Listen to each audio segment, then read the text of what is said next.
વડોદરાના સોમા તળાવ ઘાઘરેટિયા વિસ્તારમાં રહેતા રહીશો ત્રાહિમામ રેલવે ગરનાળા નીચેથી પસાર થાય છે રોડ. તંત્ર દ્વારા આ ગરનાળા નીચેનો રોડ બંધ કરવામાં આવતા સ્થાનિકોમાં છે રોષ. જેથી સ્થાનિકો એક તરફ રૂપારેલ ખુલ્લે કાંસ તો બીજી તરફ જોખમી રેલવે ટ્રેકનો અવરજવર માટે સહારો લઈ રહ્યા છે.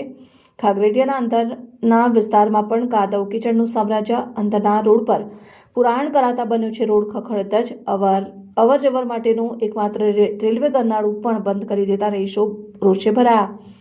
કોર્પોરેશને બોર્ડ મારી ગરનાળાનો રસ્તો કરાવ્યો બંધ. મોટી સંખ્યામાં સ્થાનિકોએ ગરનાળા અને રેલવે ટ્રેક પર ઉભા રહીને કર્યો વિરોધ. અહીં કોઈ બીમાર પડે તો 108 એમ્બ્યુલન્સ પણ આવી શકે તેવી પરિસ્થિતિ નથી. કાઉન્સિલરો પણ કોઈ કામ નહીં કરતાના કર્યા આક્ષેપ. સમગ્ર મામલે પાલિકાના વિપક્ષ નેતા પણ ઉતર્યા મેદાનમાં. પાલિકા તંત્રને આડે હાથ લીધું. સ્થાનિકોની મુશ્કેલીઓ માટે પાલિકા તંત્રને જવાબદાર ઠેરવી વહેલી તકે અવરજવર માટે રસ્તો ખુલ્લો કરવા રહીશોએ કરી માંગ.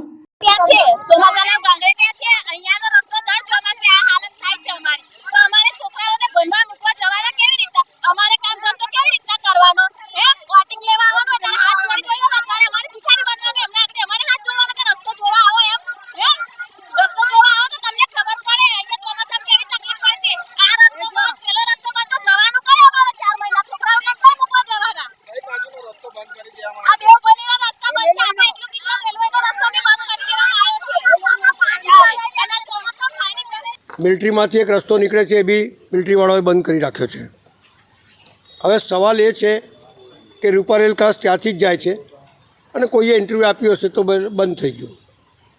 એટલે રેલવેવાળા એવું કહે છે કે ભાઈ કોઈની જાન જોખમમાં ના હોય અને કોઈ મરી ના જાય એટલા માટે અમે બંધ કરી દીધું છે. પણ સવાલ એ આવે છે કે મધ્યમ વર્ગ અને ગરીબ વર્ગના નાગરિકો જાય ક્યાંથી? સૌથી મોટો પ્રશ્ન છે. એટલે કાલે જેવું જ મને ખબર પડી તો મેં મ્યુનિસિપલ કમિશનરને ફોન કર્યો, પેલા DRMના PAને ફોન કર્યો, બીજા ઇતર અધિકારીઓને મેં ફોન કર્યો. એમને કીધું કે સોમવારે આવવું પડશે, પણ સોમવાર સુધી આ ગરીબ માણસ કઈ રીતે જોઈ રહ્યા. એટલે હું આપના માધ્યમથી શહેરના તમામ આગેવાનો, જેમ કે અહીંયા 2 ધારાસભ્ય લાગે છે, એક બાજુ યોગેશ પટેલ છે અને બીજું બાજુ જોઈએ તો આપણા બાળુભાઈ શુક્લ છે. સંસદ સભ્ય છે આપણા હેમાંગભાઈ જોશી, અને અમે લોકો છીએ. બધા ભેગા મળીને રજૂઆત કરીને એમનો રસ્તો ખોલાવી આપીએ. કારણ કે આમાં પક્ષાપક્ષીનું રાજકારણ ના હોય. પક્ષાપક્ષીને રાજકારણની અંદર ગરીબ માણસ બચારો હેરાન થઈ રહ્યો છે. એટલે મારું કહેવાનો ભાવાર્થ એ છે કે આપણા માધ્યમથી મેં નિવેદન કરું છું કે બધા ભેગા મળી આ ગરીબ લોકોનો રસ્તો ખોલી આપે અને બીજો કોઈ વિકલ્પ એવો સરસ શોધી આપે જેથી એમને ભવિષ્યમાં તકલીફ ના પડે. બીજી વાત, અત્યારે ત્યાં ડ્રેનેજ લાઈન નાખવાની છે. પેલા એક બેન કહેતા હતા કે અહીંયા કોઈ દેખાતું નથી ને આમ ને તેમ. એ તો ઠીક છે, વેદના હોય એટલે માણસ બોલે. પણ આ જ કૃષ્ણનગરની અંદર આજથી 25-30 વર્ષ પહેલાં હું બોમ્બે જઈને પાણી લાવ્યો હતો. નીચેથી લાઈન નીકળવા નહોતા દેતા. ત્યારે DRMની ઉપર ત્યાં ગયેલો અને ત્યાંથી લાવેલો. ત્યાં ઝવેરનગર, અનુપમનગર, વિજયવાડી અને કૃષ્ણનગર બધાને ખબર છે કે ભાઈ જે જૂના માણસોને ખબર છે કે બત્તુભાઈ સૌથી પહેલાં લાઇટ કૃષ્ણનગરમાં હું લાવ્યો હતો. તે વખતે લાઇટ જતી નહોતી ત્યાં, ત્યારે હું લાઇટ લાવ્યો હતો. પુરાણો કરાયા, લોકોના ઘણા કામો કર્યા. પણ હવે એવું છે, સમય બદલાય એટલે લોકો બોલવા લાગે છે.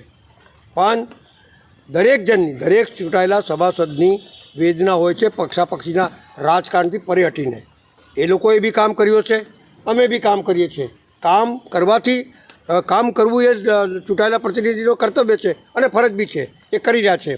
પણ આ અચાનક જો રેલવે બંધ કરે, સેન્ટ્રલ ગવર્મેન્ટની રેલવે હોય અને એની અંદર લોકોની વેદના, લોકોની જોડે રહી અને શાંતિથી હલ થાય અને લોકોને રસ્તો મળે, એ જ અમારા પ્રયત્ન હશે.